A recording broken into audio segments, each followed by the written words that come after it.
Mtazamaji wa Coke TV, tunaendelea kukufahamisha na kukujuza sisi tuliochagua kuhakikisha kuwa unapata kila kitu kutoka sehemu yote ambayo sisi natuzunguka na yote ambayo yanaendelea kujili. Na hasa leo tunaangazia kuhusiana na swala la klabu ya Simba. Leo tumekita hapo kuiangazia Simba. Tunafahamu ya kwamba tarehe 30 wamefanya mkutano mkuu wa klabu hiyo.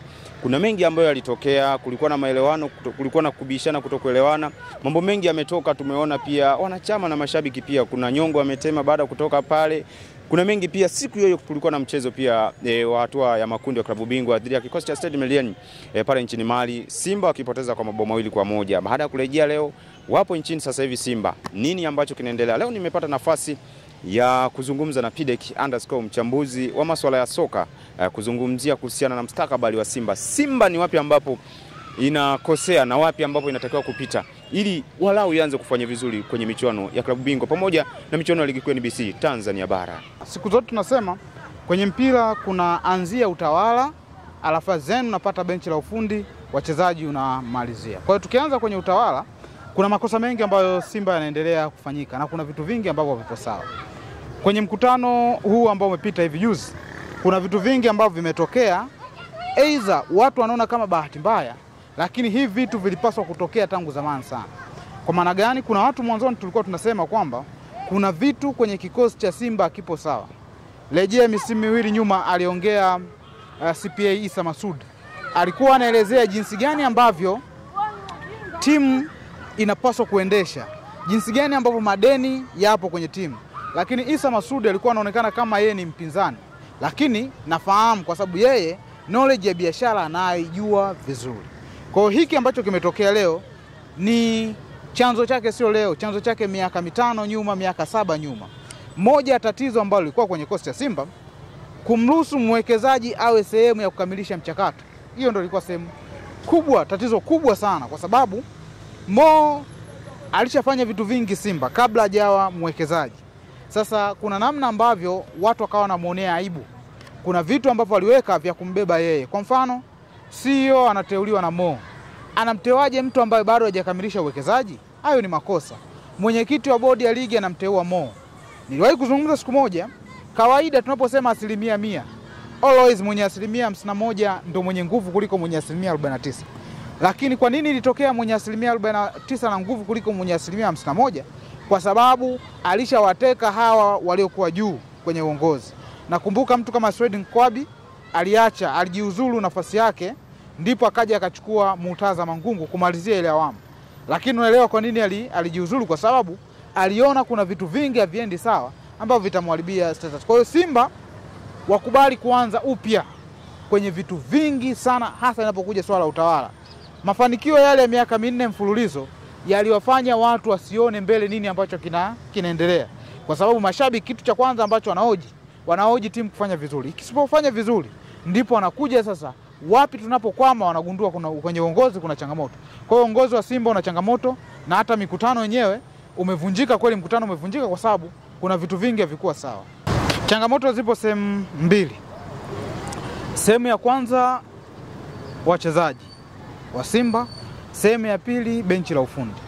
Hizo ndio sehemu mbili ambazo kwangu mimi nikizitazama naona zina matatizo mengi sana.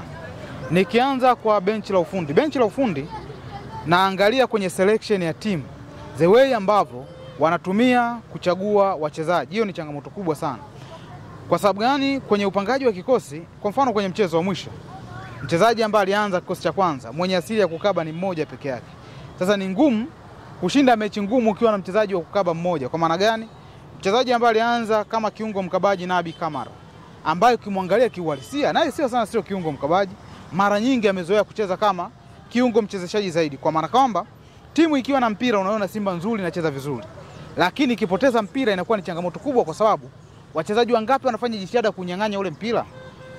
Nabi Kamara ambao amepangwa kama kiungo mkabaji, na yeye anashuka chini kwenye mfumo wa kocha, anacheza kama mlinzi wa kati.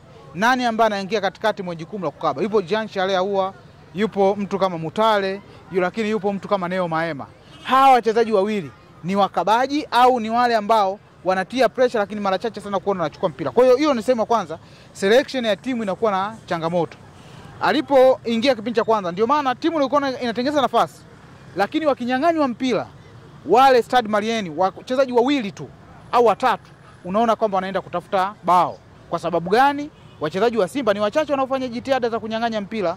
Wamfungwa mabao yote mawili yaliyotokana na set pieces. Yani sio set pieces, mipira ambayo imetengwa lakini kwa kichwa, matumizi makubwa. Assist ya goli la kwanza limetoka kwa kichwa. Angalia wachezaji wa Simba, nani ambaye alifuata mpira mpaka mwisho kwenda kuokoa kwa kichwa? Unagundua ni changamoto kubwa sana. Poor marking kwenye safu ya ulinzi. Hiyo ni changamoto kubwa nyingine. Bao la pili pia, mtu anaenda kupiga kichwa peke yake. Hakuna hata mchezaji mmoja anayefanya follow up kumfuata yule mchezaji. Kwa hiyo unagundua kwamba kwenye ile haina ya utengenezaji wa timu ilikuwa ni changamoto. Lakini sehemu ya pili ambayo ilikuwa na changamoto ni sehemu ambayo ya wachezaji wao wenyewe wanavyoweza kujituma.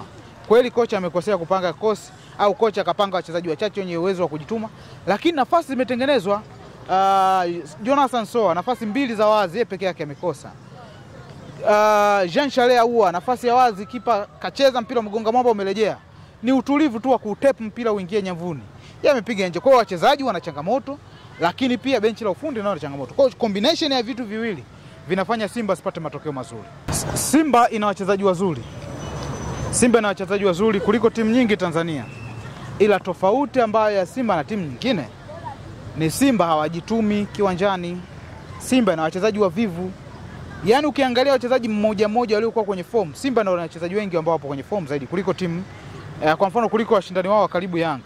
Lakini kwa nini wao wana struggle? Kwa sababu kuna timu, kuna mimi. Yaani wachezaji wanapaswa kuamua, mimi sasa na uchukua huu mchezo, mimi na kaba zaidi, mimi nafanya kile ambacho kinawezekana. Kwa mfano ukiangalia Morris Abraham ni mchezaji ambaye anacheza uwanjani, ana ile morali ya kupambana. Mtu kama Kante, licha kwamba amepewa Maodo Kante amepewa kadi nyekundu kwenye mchezo uliopita, ile ni jitihada zake za kwenda kuokoa mpira. Kwa hiyo wanahitaji wachezaji kuwapandisha morali. Sasa morali inashushwa na nini? Unaweza kaona morali inashushwa na zaidi na uongozi, kwa sababu uongozi haufanyi kazi yake vizuri. Kwa hiyo kuna kazi ya kufanya kupandisha morali kwa wachezaji. Pantev ameshaonekana kocha ambaye anapenda timu icheze. Lakini je, hao wachezaji wanacheza vile ambavyo wanataka? Mimi naamini benchi la ufundi lina makosa madogo. Makosa makubwa yapo kwenye utawala juu na wachezaji. Unaona wachezaji wa Simba hawana morali. Sasa hiyo morali sio inaweza kupandishwa na watu wengine, ni wao wenyewe viongozi kwa kuangalia wanafeli wapi, wanaikwamisha timu wapi, waungane kuwa kitu kimoja ili timu iweze kufanya vizuri. Mwalimu ni sehemu ndogo ya tatizo. Kwa sababu gani? Simba kwenye mchezo dhidi ya Petro Atletico, Simba alitengeneza nafasi nyingi sana kuliko Petro, lakini hakuweza kuzitumia.